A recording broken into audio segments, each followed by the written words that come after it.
Welcome, everybody, to the show. I'm calling it Listed today. The point of the show, I just want to go over stuff with another real estate agent from somewhere out of St. Louis that gives us this perspective of the game we're playing. Over time, you learn. And the thing is, I was thinking about this earlier. Never in human history, if we had the ability to broadcast our thoughts to 3 or 4 people on the internet and do it cheaply. So, why not try it? Right. I've done live streams in the past by myself. They're kind of boring. It's more fun with someone else. Always something going on in the space. And we're going to see today, there's a fanboy situation where it just has to show how different the business is, like when you're in it every day versus what you see on TV. So with that, I'm going to bring in my co-host, Mike, and we're going to go from there. So no one knows who I am, but that's fine. Let's know more about you and your business and where you're at and all that. Okay, Mike Schunke. I'm with Berkshire Hathaway in Scottsdale, Arizona.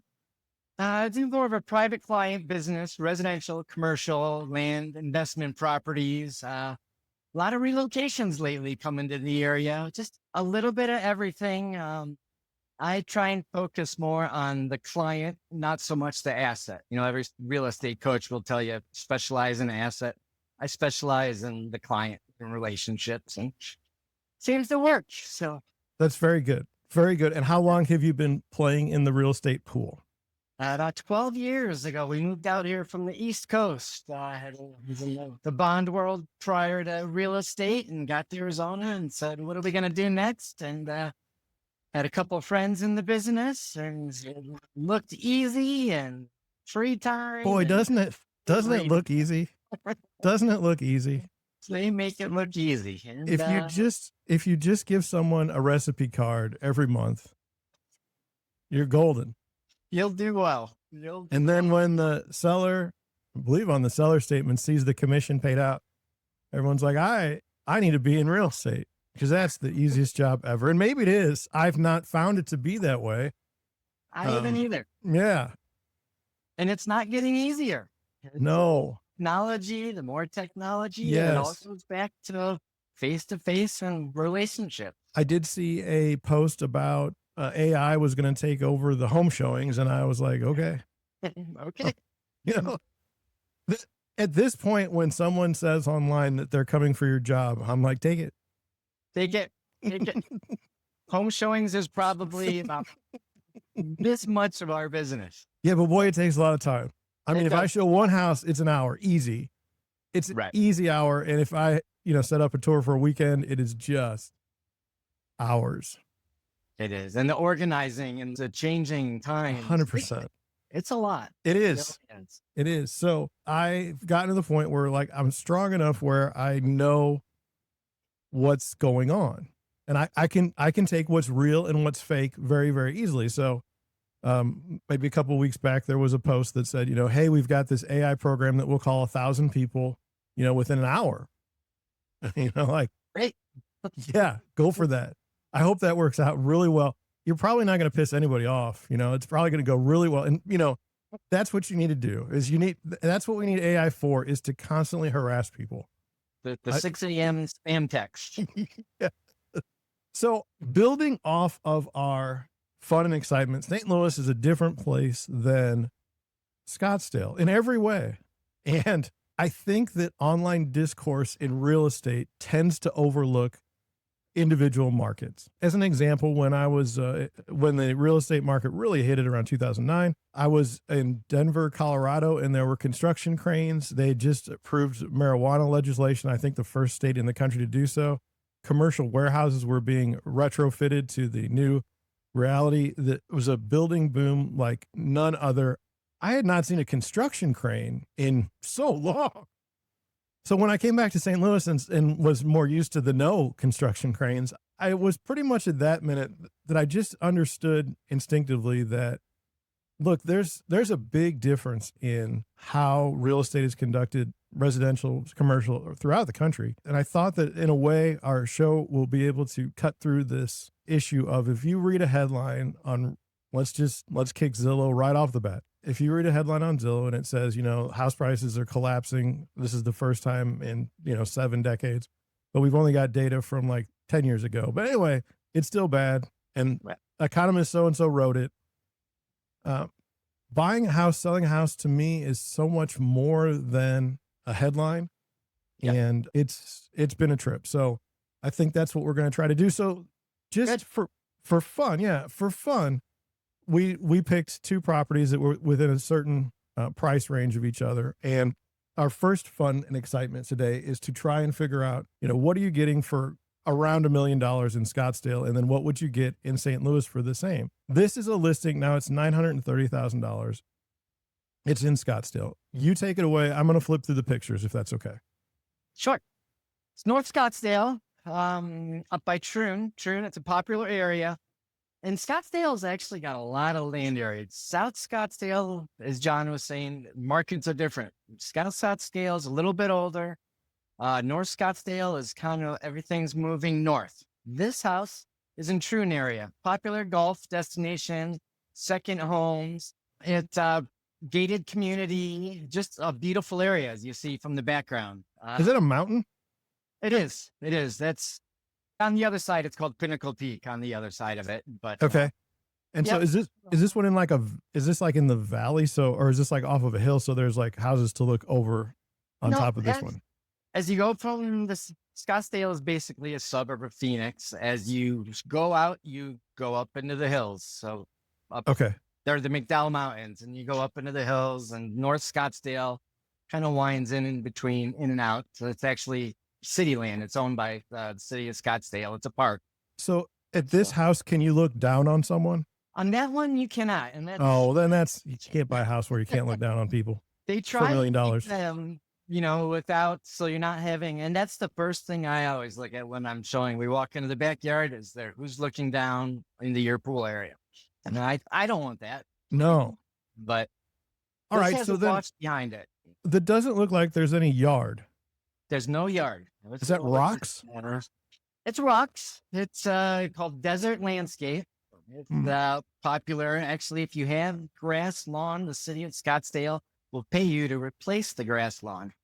Oh, with desert landscape. So the water conservation. All right. So here it says it has a pool. It has a pool, and you'll see it's a narrow backyard. It's probably not as narrow as you see in the picture, but there is a wash behind it. There's a house maybe 100 feet behind, 150 feet behind it. So you get a little bit of privacy there. There's a lot of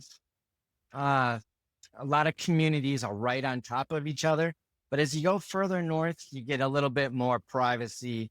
Developers really plan them out right, so you're not looking in each other's backyard. But I always look for something with a wash behind it. And then in Florida, they have cages over their pools. Are there cages there, or what do we got? We don't have mosquitoes. We don't have bugs. What? No mosquitoes. We've got rattlesnakes and lizards and things like that, but no mosquitoes. Do you have flies? Yeah, I guess. I don't think so. No, okay. There's no real flying bugs. There are, people will say, sometimes in the evening, but compared to back east, there's no mosquitoes. Okay. So then inside this home, it's going to be there's not going to be a basement.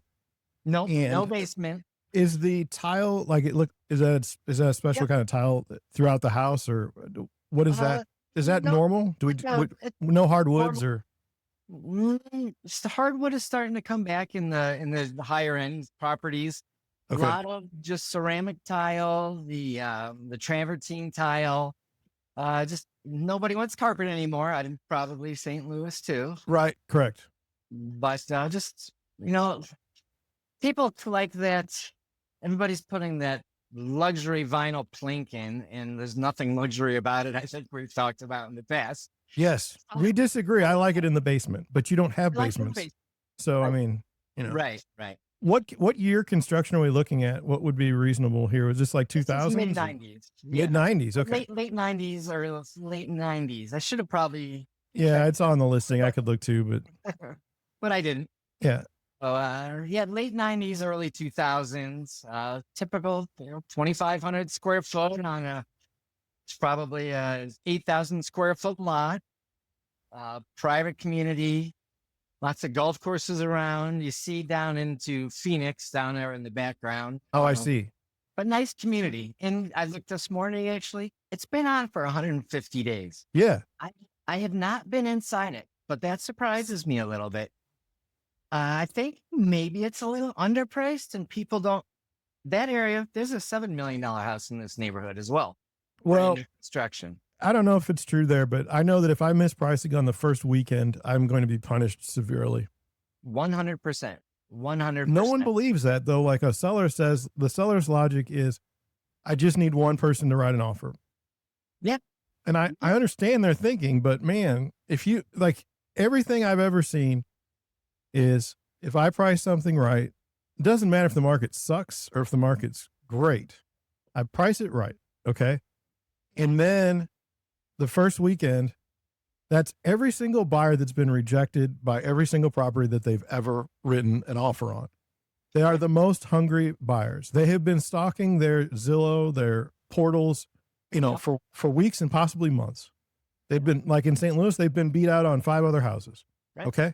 So they are going to buy. They need to buy. They're the best person. And then if you price it wrong, they've seen every house that's available for the last 3 months. You're not going to trick that person. Buyers are educated on the inventory. Absolutely. And so now you've missed. And then what do? Are you a price improvement guy? I can't tell. I don't like to be. Oh, you're a price improvement guy. Wow. I'm more of a, if you don't want to take my advice, walk away from the listing guy. Yes, I think that's fair. But I just despise the price improvement. I know the logic, and it's just like, no, we're not doing that.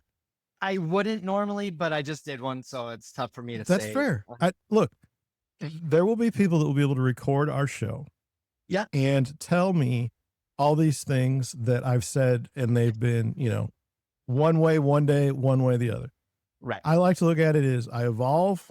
When certain things are presented to me in a certain way, they're framed, I might think differently. Yeah. And so I'm not afraid to have the recordings that say something completely different. Right. But and every deal is different, as you know. Oh man. Every interaction, every deal is different. There's no vanilla. Actually, I had one a few months ago that was fantastic. It was I wish they could all be like that. Yeah. Do you think that next to that house, I don't know if you can see the picture, do you think that's open, like an open lot or something between those two houses? It's not a lot. It's probably when the developers built when they build these developments, they have to reserve so much for open space. Oh, okay. Well, that would not have been something that I was like, oh, there's a hill too. It's like a cliff. Yeah. So that helps. Probably drainage coming off the hill somehow works its way. So that was a good spot. Not quite a wash, but an open space area for them to put drainage down. And then do you have gutters? No, some do, but what? Not really. It rains. Oh, I'm sorry. Here. See, there we go. I'm showing you right there an example of Midwestern thought that doesn't work out there. There's no gutters. No gutters. There are some. And when it rains, it rains. It's the best time to look at a property is if it rains or 100%. That's true in the Midwest for sure. Well, we always put in, everyone puts in their disclosure that the basements leak, but only when it rains, which I've always found to be humorous. Yep. Even though you see the spot on the ceiling. Oh, now see, this is interesting. So now the person I wonder, what is your rule on AI staging there in your MLS? Our rule, it has to be stated. It's a new rule. It just came out actually, I think a few weeks ago that you have to have the furniture in there. They have to say AI in the bottom, and then you have to follow it with the picture as it is normally. Okay. So we can assume that this house was staged and they gave up at 130 days. I'm going to say that it was probably a rental property and they have pictures before and after. Smart. They moved out. See, look at that. That's a veteran agent insight that you're not going to get anywhere else. All right. Well, so AI what is I want, pretty easy to say, as you've seen, AI is pretty easy to pick up. yes. So what I want people to notice is a couple things. One, the construction style is totally different than what you're going to find in St. Louis. Yeah. You're just not getting that home in St. Louis. It's not happening. I No, don't think that it's because people don't want the home. It just isn't. You can't build a house with no gutters here. Okay, right. you're going to have a basement. I've always thought that the architecture, they're kind of the clay tile roofs, the exposed wood, that is a nod to the West that doesn't make any sense here. So if you're somebody that's looking to move somewhere, okay, and you want a particular type of house, you kind of have to understand that housing stock in the United States it's to the location. You're not going to find this house in St. Louis. If you've come from California and you want this house in St. Louis, you're not getting it unless you build it. You're not going to find the raised ranch here. You're going to find a 3-bedroom ranch, 3-bedroom, 2.5-bath ranch. We often have problems in St. Louis with people from California looking for the modern style home, the contemporary design. And there's probably 4 houses here that have contemporary design. So, you're not getting that. You're just not. And I think in today's, that's part of the learning process. I get people from the Midwest and they want a particular type of house. That it's a process, an education. Yes. Let's look at the houses. Absolutely. I'm ready to go over to the St. Louis house, and we're not going to play that Scottsdale is better than St. Louis or St. Louis is better than Scottsdale. I love this St. Louis house. It's beautiful. So let me get to the right spot. This is the correct home for St. Louis. And I mean that in the nicest way possible. You have a ranch home and you have it on a large lot. And so just going through the pictures, I'll get the kind of the specs later, but this is right. This is pleasing. If you're from the Midwest, this is what you want to walk into. You can see the yard, no fence. One of the things you need to look at if you're an agent showing houses is there a rule within the HOA or the covenants and restrictions? Are you allowed to even put a fence up? Some people have dogs and they're like, can I put a fence up? And no, you can't. You're just not. And, you can fight it all you want to, but you could just go find a better house for you. So this particular space, no fence. You see no fences in the other houses. You can pretty much guarantee that there's a reason. Now, this is what a house in the Midwest in St. Louis should look like. You should have this raised ceiling. Now, I can see the plank boards. So it's not a real hardwood floors. I can tell by the way it's set up, even in this picture, which is another thing. I've looked at probably more than 1 million homes online. Like I can see things that other people would never even think to look at. Right. But right there, that's one of them. And so we just go through and, the style is just so much different. This person has a problem with pillows. They might want to talk to a professional. Like they've gone throw pillow crazy. I'm sure you've seen it, Mike. When you have a buyer that's interested in a home, I think within the first 15 seconds of when you walk through the door, that buyer is interested in writing an offer. I'd say for me, at least 75% of the time. Yep. And so in this particular home, if we go back, all it's going to be is a question of is when they walk through that front door, is this the room that they want to see? And if it's not, then they're not going to buy it. So that's the way that is. It's the architecture, the furniture. It's representative of what you would see here. Right. You could argue about counter space.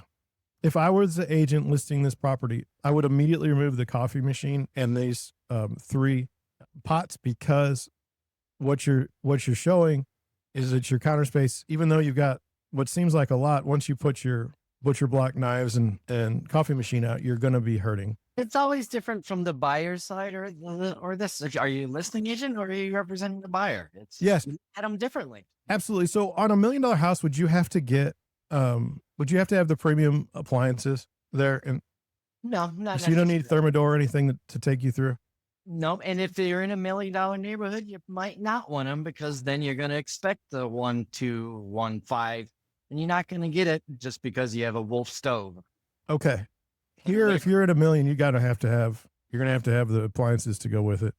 You can't go with like a GE. It's not going to work. Right. So let me get back. So here we go. So kitchen kind of small. First floor laundry, is that common? It had to be because you don't have a basement. Yep, absolutely. And often we'll see, especially the higher end homes, the laundry now is in the master bedroom or primary bedroom. Oh, interesting. Yeah. Interesting. An additional, like a smaller stackable unit. But So this has got the beige, which is a finish from 1995 for us. yeah, You would need the grayish if you wanted to win yeah, the young buyer pool. Also, crown molding on a house with a ceiling of say 8 feet or less makes the house look smaller. a little tight. Yeah, so you would not want to do that. This is the color that you need on this picture to win. Right. If I'm the listing agent and I have this picture, I'm not posting it because why do I want this vehicle out there? Just back up the vehicle. Yeah. Yeah. I mean, and that's, by the way, I think on one of my listings, if you have more than 30 pictures, you're just, Yeah. if you ask me now, if the seller's like, I really love my pictures of my home and they need to be all in the listing, I will do what the seller wants every time. Right. But you need to go see a house in person. You do, especially with cameras today. And I hope nobody's using their iPhone for listings, but yeah, we use professional photographers. You have to, because the buyer online, the first representations online, they get 5 or 6 pictures and they're done. Like, why do I need to look at these? You showed me these pictures in the beginning. Why do I need them again? Right. So 35 days on the market, you've missed the first week. You have. Okay. So you're done. What did you think about the square footage was on that property we were looking at? I want to say it was about 2,500. Okay. So 25 and no basement. This is 3,000 with a basement. Yep. It went pending. So they're not doing bad. It went pending between the time I looked it up and here. So that's good. Good. It's about right. Yeah. I think that basically you are looking at now it's in Rockwood School District, so that's nice. It's good. I imagine that's a very nice area. I saw the HOA. You don't have a lot of HOAs, but that one does, right? We have a lot more than you would think. If it was built after 1970, it's probably going to have an HOA. So this was 79. On house did you see in Scottsdale, did you ever have aluminum wiring for the interior? The older ones in South Scottsdale. Okay. It's really two separate, if you're south of the 101, I guess, or north of the 101, the older 1960s, 1970s, there's aluminum wiring and the older plumbing. Sure. It makes a difference for sure. It does. I currently am representing buyers on a house built in 1987. When you walk through a house, the sewers are obviously, when you're making an offer, you don't know what's up with the sewer. Right. And so we always have sewer cameras for every deal. Good. And it's about $200 with the inspection. And the older properties in South Scottsdale, I recommend them because they had paper sewers, paper lined sewers. The newer ones, not so much. Just depends on the age of the home. Absolutely. Where's the city sewer? If we were in PVC, like, I'm not even worried at all. Okay. Right. It's just so much better. Right. But we have those sewer inspections, and with this particular home, being built so late, I was like, well, there's not going to be any problems on the inspection. And man, was I wrong. I just had one big tree roots. You see the big tree. So it was a newer home, but we got a sewer inspection and it was okay, but you never know. You never know. The $200 can save you a few thousand. Yeah. And on your inspections, are they set up so that I was looking at a Southern Illinois one, and it's called material. So if there's a material defect in the property and they define material, then say you walk by and the air conditioner is old. Well, you're not allowed to go in the inspection period and say, well, the house is old. The air conditioner is old. We want a new one. Is that the way it is there? Yeah, it's, people will try it. Yes, that's fair. On the sell side, you knew what it was when you made the offer. Right. I think a lot of people get tripped up on the buyer side, okay? Because their agents don't really give them any education, because they've seen so much television. Right. These people are coming in writing offers with no contingencies, straight cash. no inspection contingencies. Then they get in the house and they find out that it leaks only when it rains, except for that's like 3 inches in the basement, and you literally can't use your basement. Right. Okay, so then they say, well, my agent should have, done something. The agent was fighting against 14 other offers. Right. You said you wanted that house. What's the agent going to do? I mean, right. So I agree. You're in a very bad spot. I often play the skeptic on a house that my buyers want. So if my buyers say, like, I really want this house, and I'll be like, I don't think you do. And they say, no, I really want it. And I said, no, I really don't think you do. Look at all these things wrong with it. And they'll be like, well, we would like to write an offer. And so if they say that, if they've gone through that, then yeah, let's do it. Because I know, we've seen every other house. We're good.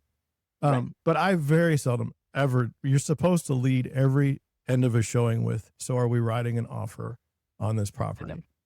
And I find that to be just horrid. I don't, because I never wanted to come back in 6 months, a year. I probably talked people out of buying houses more than on the buy. I do too. I don't get it. I don't get it either. I do understand, like, you're not a tour guide. Not a tour guide. You're there to do a job. Yep. But as long as my buyers show a willingness to write an offer when, a property that I think is in their wheelhouse shows up. Right. We'll write. Right. So. And you've got to tell me you want it. I can't read your mind. Right. You have to kind of measure your clients in the sense that, like, some people, couples are different than single people, but, like, if a wife is interested and the husband's not, you got to work through that. The husband, he's looking at it from a different perspective. Yeah. And I'm big on go home and sleep on it. If the, 100%. If you can go sleep on it. If it's going to be gone tonight, then you got to write. But right. In the morning, if you want to go back and see it again, I'm okay with once. We do not go more than once though, a second showing, because now it's looking weird. We're already screwing up our negotiation position, and we didn't even write an offer. You're starting to do your inspection ahead of time. Yeah, 100%. You're not even agreed on anything. No.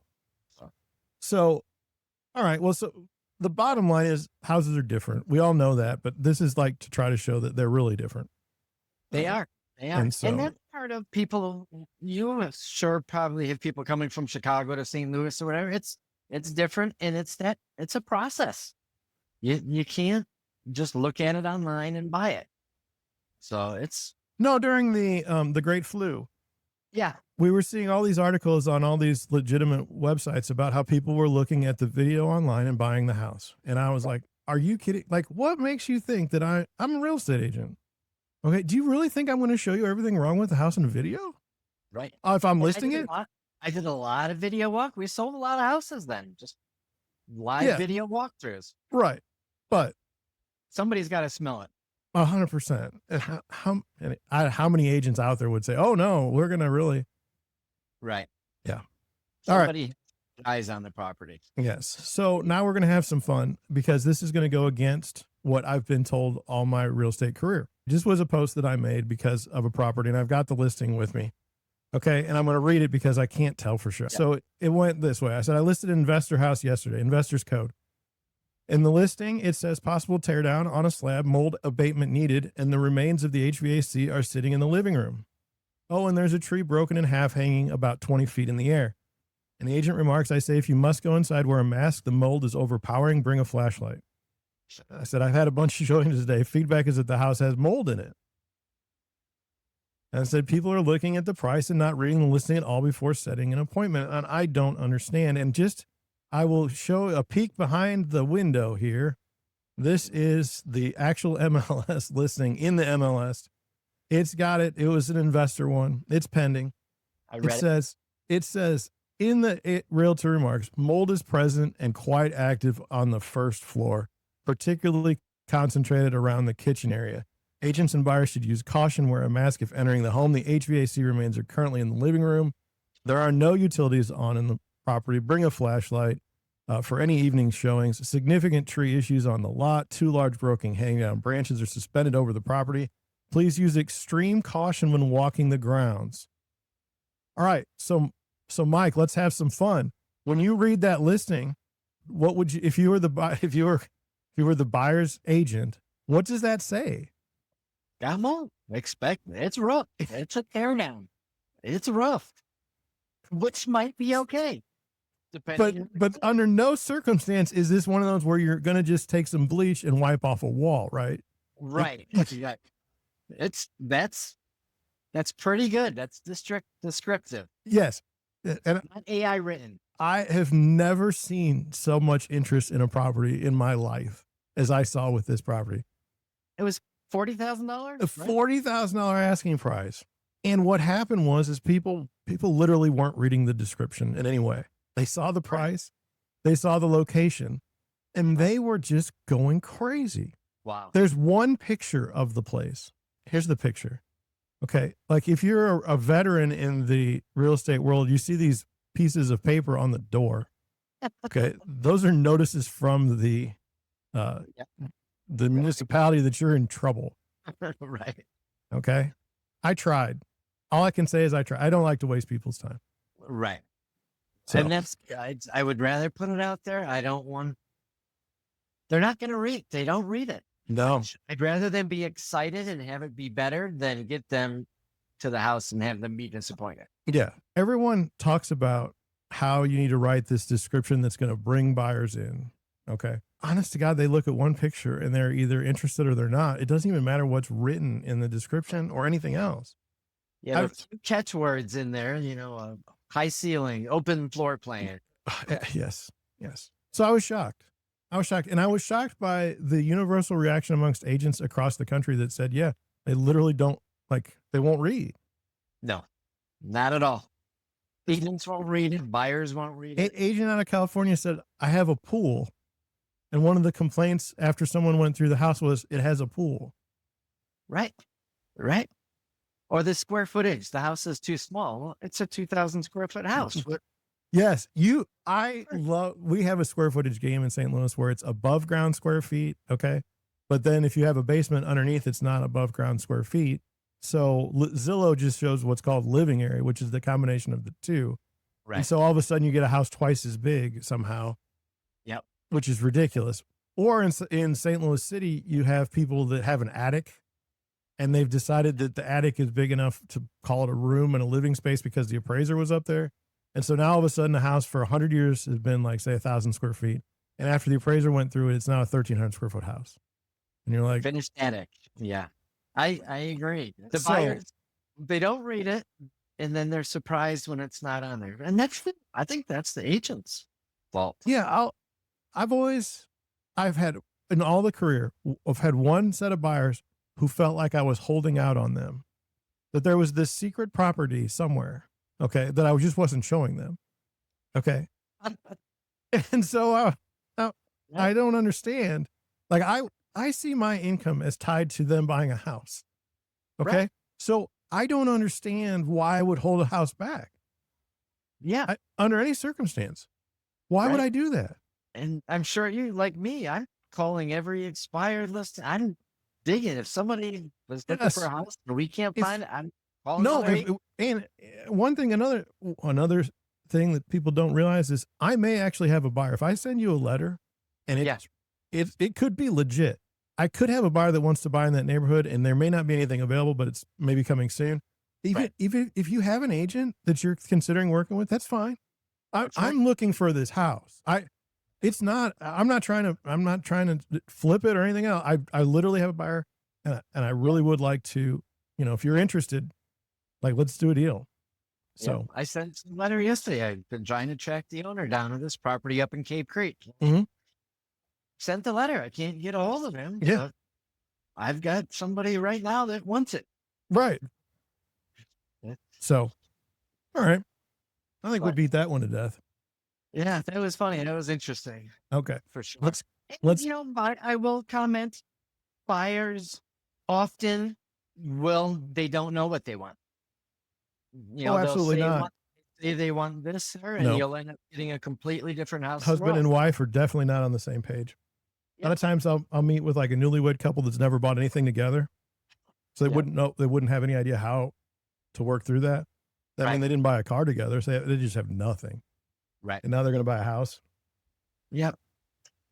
Well, Oh, it's our job to educate and show them a little bit of everything. I don't know. I don't know if this is appropriate. I'm going to go with it's appropriate because I think it is, but I don't know. But they'll be newlyweds. Wife is very interested in buying a house. Very interested.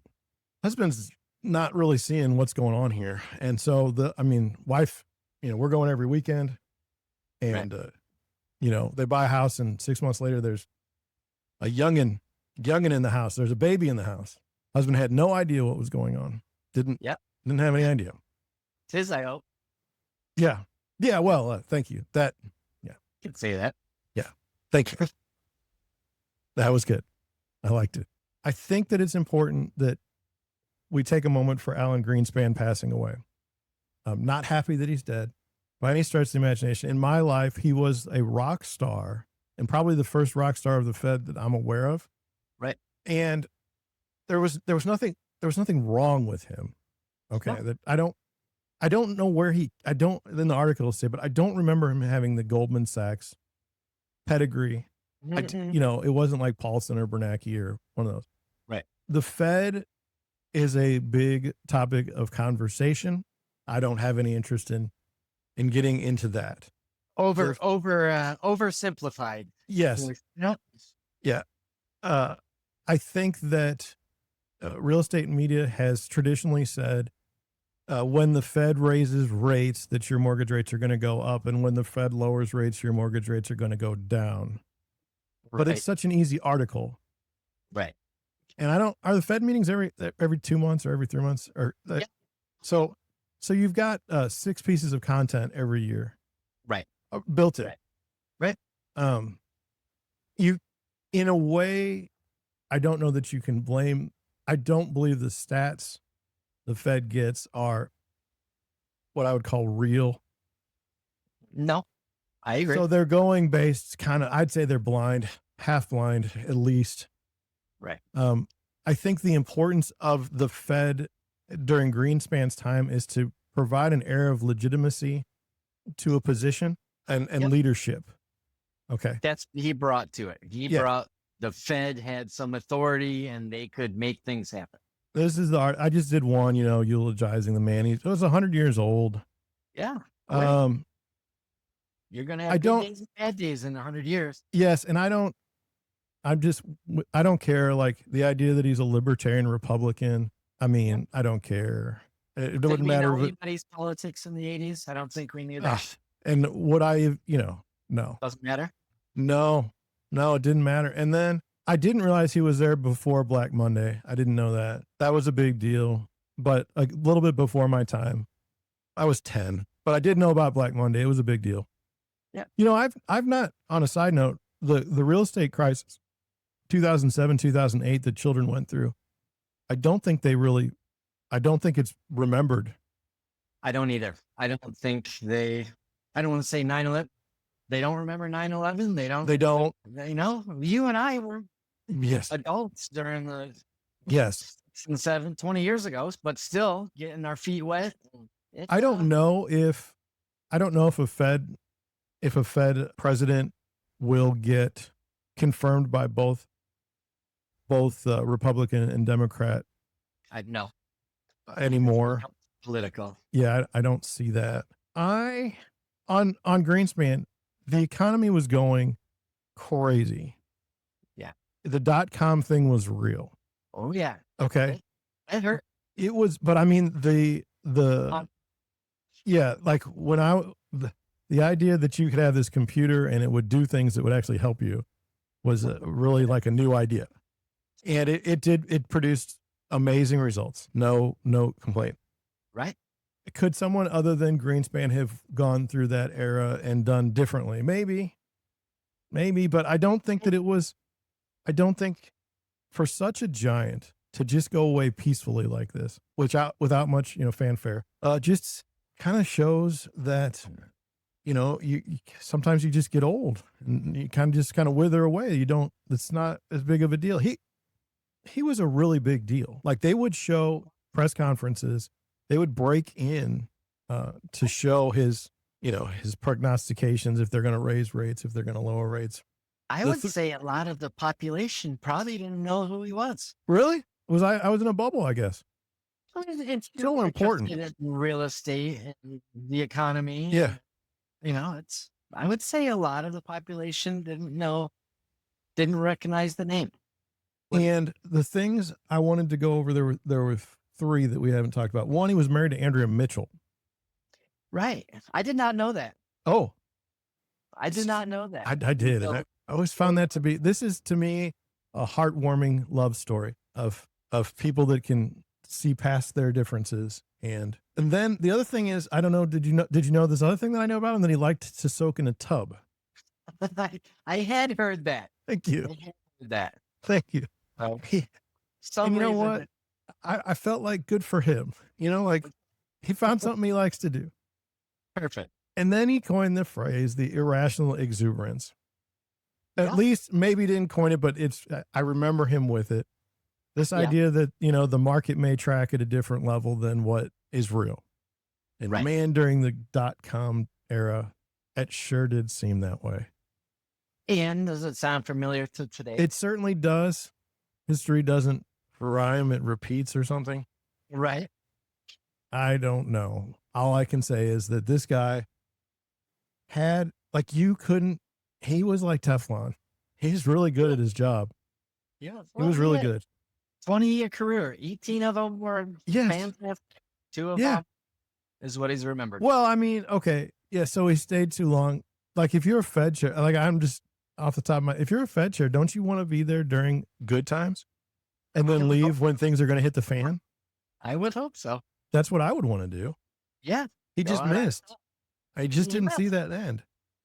And he says he missed. He said, 100%. Yeah. It was very, very, very good. So the next topic, generational mindset in terms of conducting business. I've recently represented, yes. I've recently represented a buyer where the seller will go out of their way. There was a cracked window that they didn't see. They didn't put it on the disclosure. And they were so mortified that they had presented a property with the cracked window that they made the listing agent call me and say, we're so sorry. We will have this replaced immediately. And, just mortified. And I thought to myself, man, if you're my age, your seller may have a dead body in the basement and they're not saying a word. Right. You find it, they'll be like, oh, you found it. But they're not putting it out there. They're not, and they're certainly not going to offer to help move the body once you find it. Right. So I just thought that was really interesting. Seller disclosures. The last year, I've been I look at seller disclosures. Mm-hmm. They mean nothing. I understand from a legal standpoint, I'm not an expert. Right. So if I see asbestos tile on the floor, I don't know that it's asbestos. No. I'm not an expert. I guess you would have to test to know. And then you say should have known, but that's not the standard that real estate agents are put to. So the way I think that type of generation that would take so much pride in their home, that would when you're working with that type of seller, if you can pick up on that as a buyer, you don't go in on the inspection notice and throw the book at them. No. That is going to cause problems. Right. And these people are old and they're not interested in your silliness. Yep. They don't buy the house. They will say, don't buy the house. And in fact, if we can get out of this, let's just go ahead and do it now. They're just not going to do it. They love that house. They've lived all their lives in that house.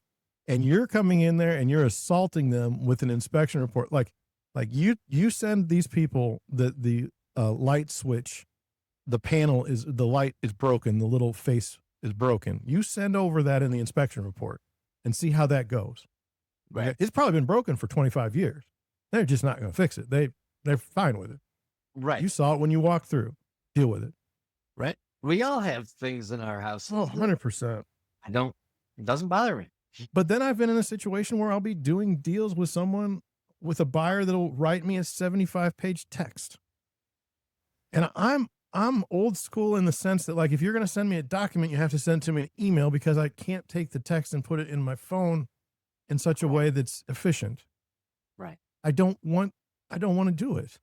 No. All my Let documents alone- go in my email. That's Right. what that's emailed for. Let And alone copy and paste from an Instagram oh, message or good Facebook. Lord. We've got to check 17 different message Right. applications. So I do think that there are differences in the ages and what their expectations are. I am losing out right now to agents who are on Instagram who are literally just dancing in front of a house.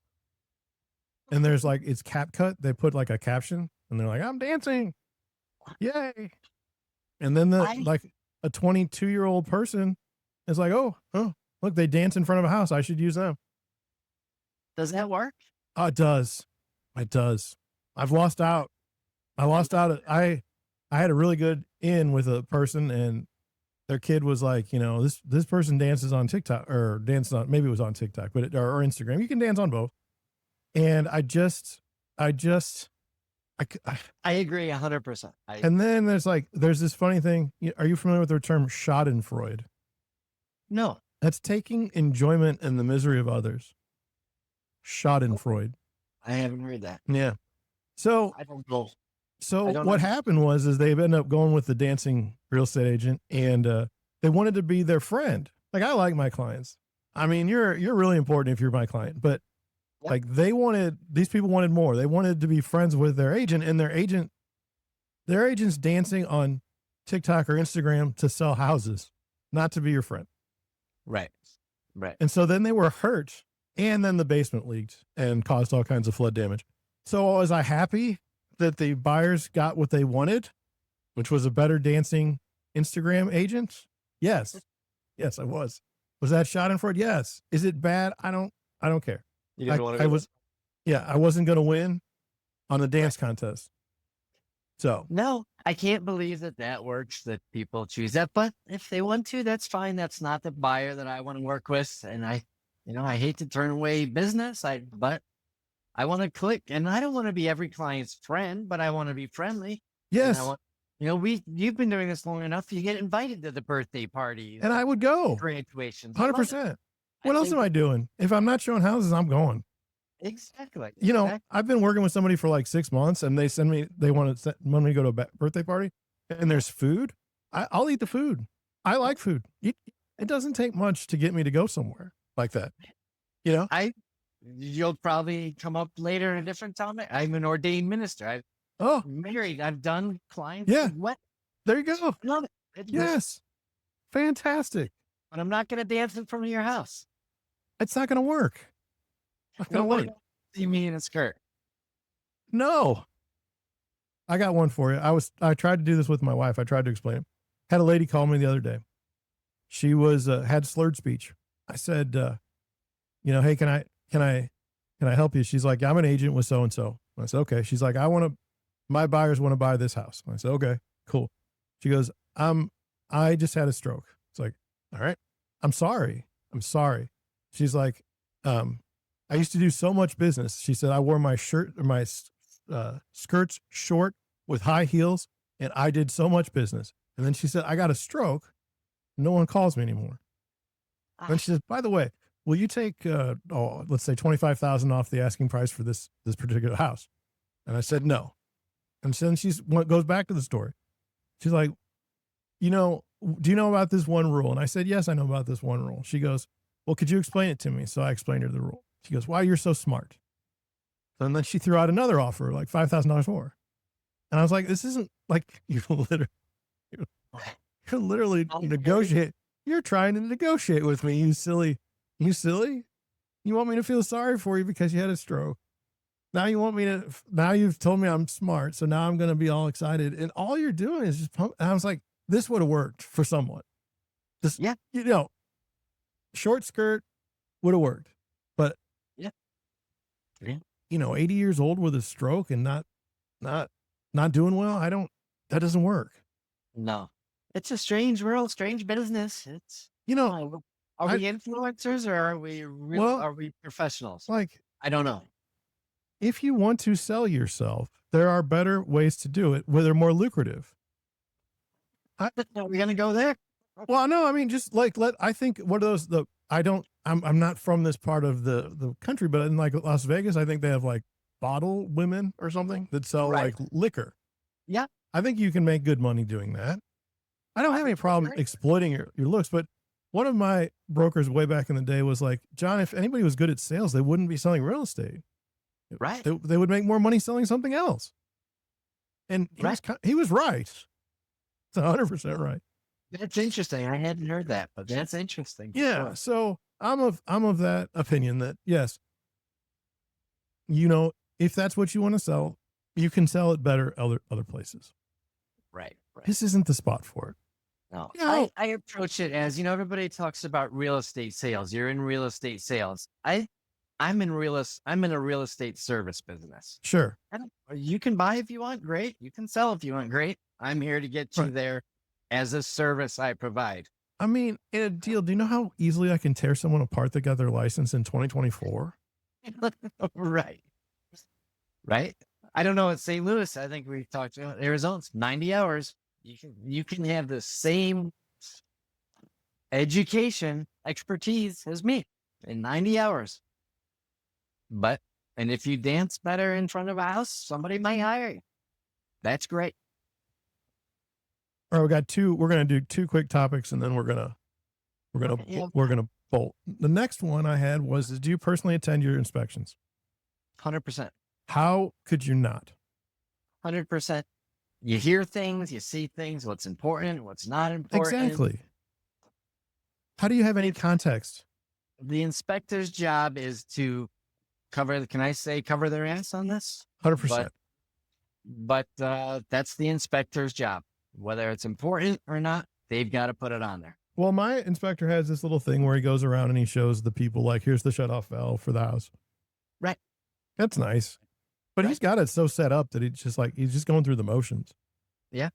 And they've got it so tight that like, if you do find anything afterwards, it's like, I've never been one to go to a house that looks like someone was murdered in it, write an offer, knowing that I can probably get the inspection notice back and it's going to be awful. And then I can negotiate a price down. I've always thought that that's just dumb because why am I wasting my time with that process? Right. I agree 100%. I will say when 2021, 2022, when you needed to get that house under contract, you were doing whatever it was to lock that house up for your buyer because they've got 20 other offers. Yeah, but you're not going to get anything on the inspection anyway at that point. No, exactly. That's true. That's because there's always a backup. But I'm with you. I like, on the commercial end, especially, everything's negotiated before we do this. Yeah. We know what we're doing. We know the number it's closing at. And I take that over to the residential. I pick up the phone and I have a conversation. When other agents just send me an inspection notice without having a discussion first, like, okay. Right. I say no.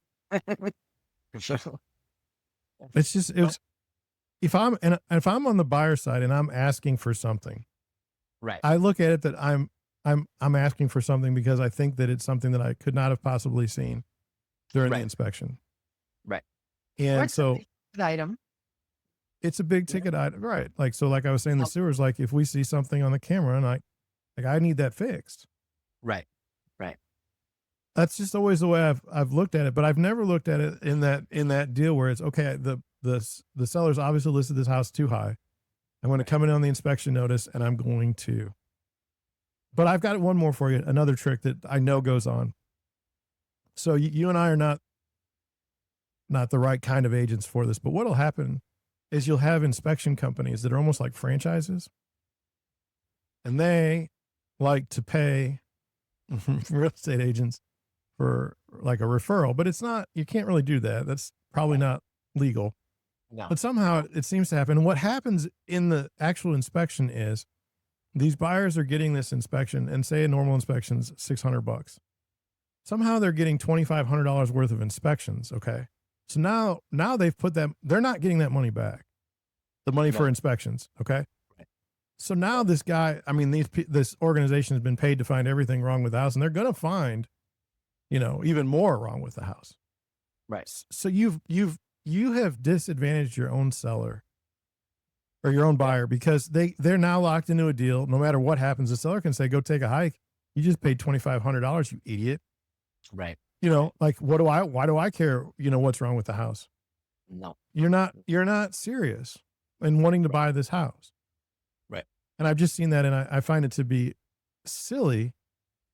But I think the agent does so well on what he can buy for marketing.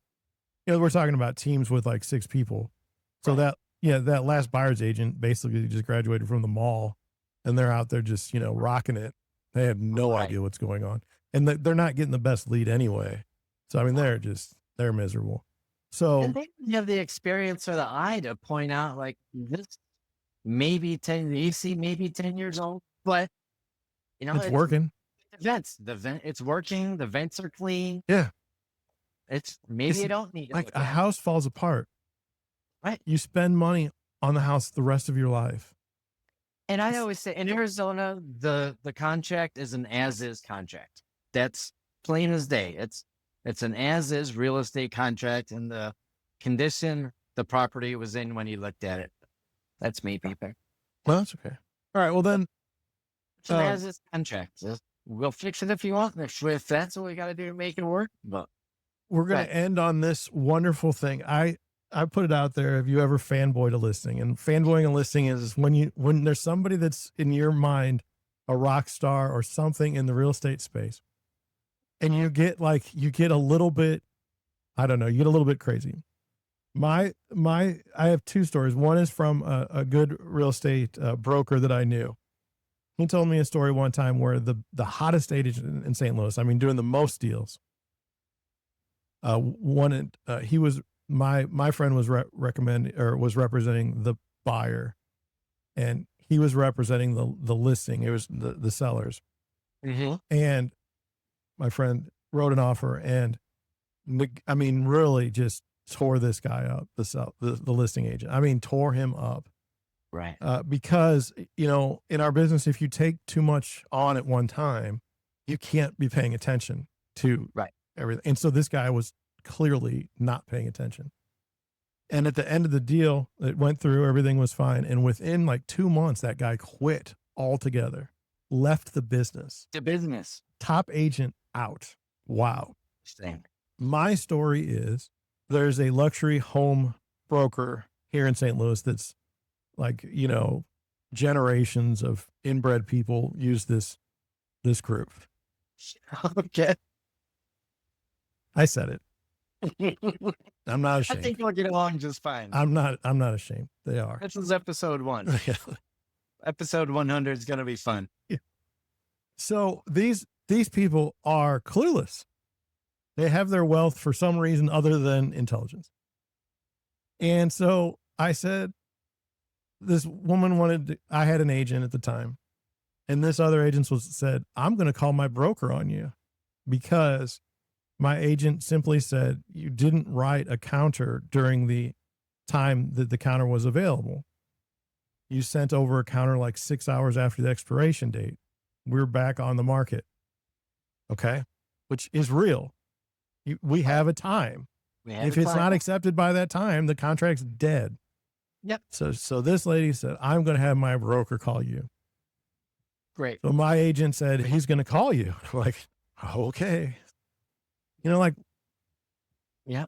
So he calls, he's like, "Hey," I said, "Hey." It's like, my agent's not happy. I said, "It's fine." He's like, "We normally just let it slide." I was like, "I can't let it slide." Right. Because it's a lot of money, and I got to pay a lawyer if things go bad. Right. Okay. I said, "I can't let it slide." He said, "Okay, thanks. I appreciate that. You have a good rest of your day."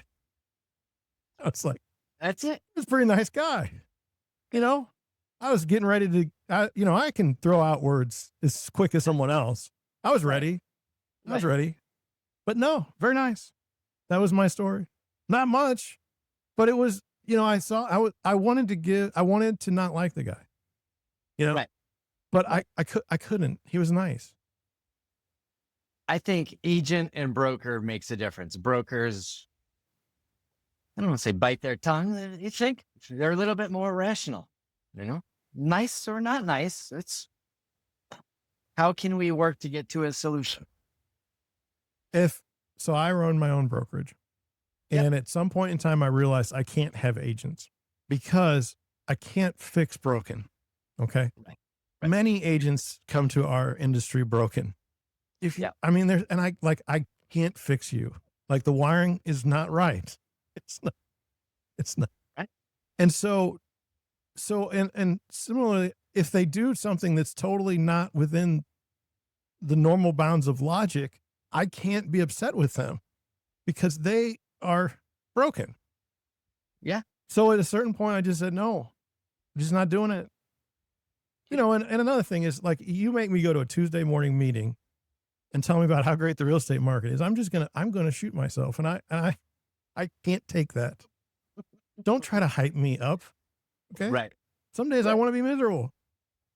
It's the way it is. I revel in my misery. I like it or revel in it. I don't want to be, don't sell me a bill of goods. Right. Fact. And then I had one lady, there was recruiting going on, and she said to me, how could I ever leave my office? They have coffee. The average age of this brokerage had to be 75, the agents.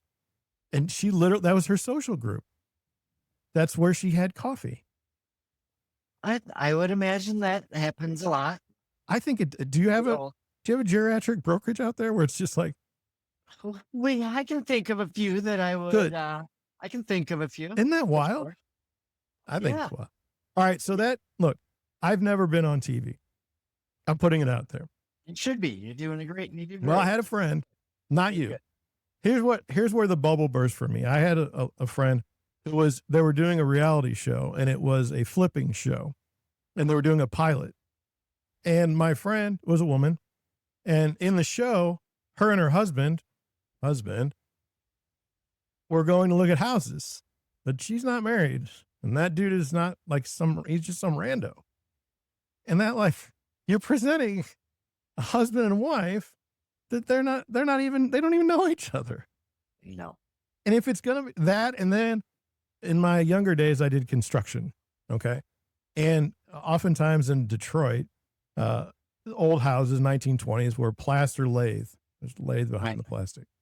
Oh, those are tough. Oh, so you take all the plaster off, and then the lathe is, and then you take that off, and then you can get to the studs, and you can get to what you're wanting to do. Well, I saw one of these guys, the HGTV fellow, and they had literally cut the wall, all right, so that he could pull it down, which no man would have ever done under any circumstance, because you know why? It's a pain in the butt. Then it's already a horrible job. It's terrible. So I knew, like, right then and there, like, this is fake. But I am curious now. We're going to show the clip. Are you? Oh yeah. Not as an insult, please, not. But no. I felt like I was you when I watched this clip. So can you let's do a preface. So Mike was on a show. Did you know ahead of time that the show was being filmed?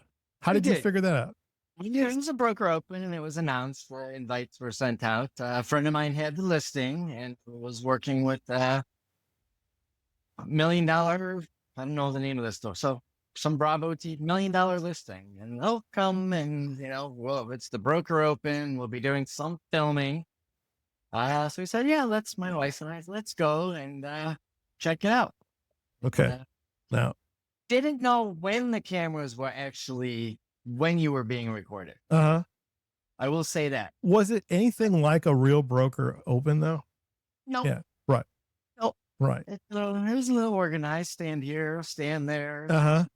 But you never knew when the cameras were on. Okay. And so, and so, were you familiar with these people that were? You said you knew the listing agent. I knew the listing agent, Chris. Do you know what? So can you just help me with, like, the point of the show? So, like, the person is listing a house, and then this super agent from somewhere else comes in and swoops in and solves the day. Somehow, well, the house didn't sell. I will tell you that much. He didn't sell it, but it was an awesome house, To and do all that work and not sell the house. right, it was getting was it 2020, so kind of that Instagram, everything was kind of just growing, people getting on, and the TV, I say HGTV, but I think it was Bravo, and it was fun. It was a lot of fun, but they could have cared less that anybody else was in that room. I'll say It wasn't about the sale, was it? It wasn't about the sale. It was about the TV show. 100%. Okay. Beautiful house. I had performed a wedding at that house a Yes. few months earlier for our friends. It was interesting. We are not monetized by any stretch of the imagination. I've got stats across the top, and I mean, I have no idea what they mean. I can't even run the chat, but I feel like we can go out. We can show it, can we? I don't know. We can show it, because what are they going to do? Okay. Who? You're going to tell me I can't? I mean, I just don't see. You're going to take all my earnings? What earnings do I have? This is episode 1. So It's we'll find episode out. 1. Arizona master. Can you hear it? You better bring it. And so we are. All right, let's knock. You ready? Okay, so do you think either one of those two people are the listing agent? They're not. I know they're not. Okay. All right, but they've now managed to say that this is about them. Yeah. Are. I'm ready. Welcome All to right. Arizona. It's hot as hell. Oh, gosh. It was warm. Okay, look at all these pretty people. Hi. Welcome to Yes, Alhambra right. Trees. It's the listing agent there, Chris. Oh, that dude is the agent. Okay. Yeah. They treat you. He's a good guy. He does a lot of big business. Type That's of buyer boys. for this house is going to come from out. Okay, now this lady, I think, is the same lady that was in the brown, but she's dressed Yep, differently. she's from the TV show. Yeah. Okay. Right. Now, if I were to think real estate agent, okay, I think she looks the part. Do you think she looks the part? 100%. Okay. Side of Arizona. It's someone that wants a residence where they can have that resort-like community and retire and go play golf. A Oh, lot of- who's that there, Mike? Is that your wife, by the way? Yep. That's my wife. Okay. She goes to a lot. She's not an agent, not licensed, but she hangs out She- with me a lot. Yeah, she supports you in your efforts. 100%. So is my wife. Wonderful. house That's great. floor, but Yeah. Okay, now so this lady that you've never met this woman No. who's pretending to be the listing agent for the house that you know the listing agent. Right. And so I don't know, maybe, a disclaimer, maybe they partnered as referral or something. Oh yeah, well yeah, and I'm not insinuating bad. Right. I'll Right. be proud. We're here for a wedding in the spring. Oh, you were? And what's Look at that. So your contribution, That's it. you were here for a wedding. And I you know was. what's funny is you weren't just there, you officiated a wedding. I appreciated the wedding. Yep. And I didn't know it was recording then. We were just walking in and it was like, I don't hey, she has a look of contempt on her face. she could care less that I was there. But the thing to me is Okay, now so then she's gonna go back and talk. Let's see, what does she say after that you can have that house, which is a 1-hour flight to Los Angeles, for the bargain price of $13,998,648. Uh-huh. great All right. house. Yeah. I think it ended up selling for 11 something and it's been on the market since then for 20. I've been at the highest I've sold is about $850,000. Mhm. I'm not in the pool that plays higher than that. Right. Where are you at in that fund? My bread and butter is the 1 to 2 million. Okay. Which is like an average house there, like an average nice house. Yeah. Yeah, it's average. It's our bread and butter. We've been up to 5. On a But on a $2 million house, does the listing agent have to be there to let you in? maybe not. And then do 2. they try to sell the house while you're there? No, but if I'm bringing a buyer in, Uh-huh. that listing agent probably is more familiar with the intricacies of the house. Right. They can turn the lights on better than you. Yeah, right. The history, if it's a certain designer or something like that. Oh, They've been in the house. They're a little more familiar. Sometimes I'll let them run with it. Sometimes we'll go through it. There's a lot of realtors in Scottsdale, but it's a small group. 100%. You know, People move in these houses in St. Louis. There's like 4 of them. so most of the listing agents or the buyer's agents, and that's it. Both of us will point out the good points and the bad points. Yeah. And so when you went through this house, you're like, I have no buyer. I'm here because I was invited. Right. And now I'm on camera saying that I went to a wedding here, which is not true because you officiated a wedding there, which is Exactly. hilarious. That is awesome. All right. Well, we're going to wrap it up, but there was one thing I wanted to publicly declare so that there's no animosity. Disclosures? Yeah, I did want to disclose.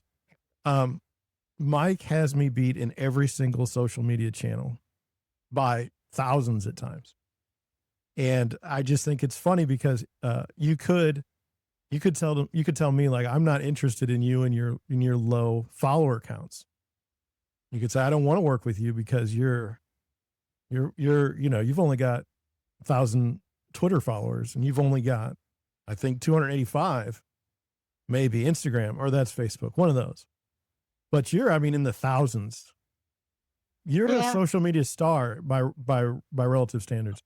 I think I have you beat in YouTube, but I did a lot of videos for a lot of years that I don't know, some older woman, if she's bored and maybe a little bit on the Alzheimer's spectrum is watching and on loop. And I appreciate that. Right. I do. Right. I do. Yeah, But, we're not influenced. I couldn't care less. We're not influenced. no, but again, I really do appreciate it. Yeah. X is a wonderful place. To me, I've found so many friends, and that's one of the things we're going to do on the show. We're going to bring other agents, and we're going to talk about stuff that's fun and exciting from an agent's perspective. But I just want to say, yes, thanks for coming along for this ride. Let's do it again next week. And thank you. It's fun.